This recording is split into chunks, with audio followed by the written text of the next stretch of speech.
बोलतो एक मिनिट आहे एक मिनिट माननीय धनंजय मुंडे यांचा या ठिकाणी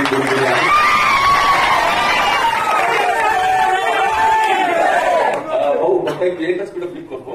पालकमंत्र्यांनी 15 दिवसामध्ये सीएम बरोबर बैठक आयोजित करू आणि त्या ठिकाणी तुमचं म्हणणं काय काय त्याचा आपण विजय करू असं एक आश्वासन दिलेलं आहे.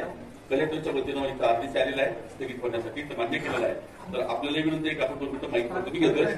सावेसाहेब आणि विखे साहेब दोघांनी या ठिकाणी निर्णय घेतलाय 15 दिवसात बैठक करू नाही 15 दिवसात वेळ निश्चित करायचं. तर मी आपल्याला माईकवर दिलं माईकवर घेतो या 15 दिवसात बैठक करा. एक मिनिट मी माईकवर येतो. हा भाऊ बोलू शकता. उपस्थित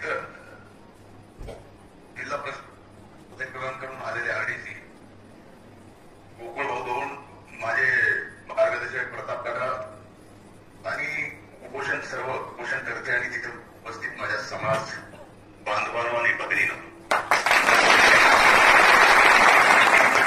खरं तर हे हैदराबादचं गॅजेट निघालं नसतं तर पाथर्डी नाही बऱ्याच ठिकाणी आपण बऱ्याच राज्यात एसटी मध्ये याचे कळालं नसतं. आम्हाला अगोदरच माहित होतं की आपण एसटी मध्ये आहेत, कारण तेलंगणाच्या बॉर्डरच्या नजीक पडली आहे.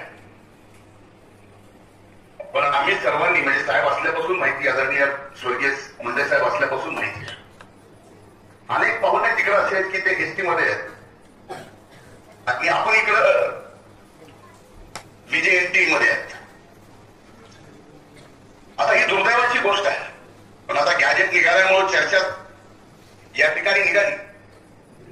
जर त्या हैदराबादच्या गॅजेटमध्ये इतर कोणाला आरक्षणाचा फायदा मिळत असेल तर आम्हाला सुद्धा त्या हैदराबादच्या गॅजेट प्रमाणे एसटीचा फायदा मिळाला पाहिजे.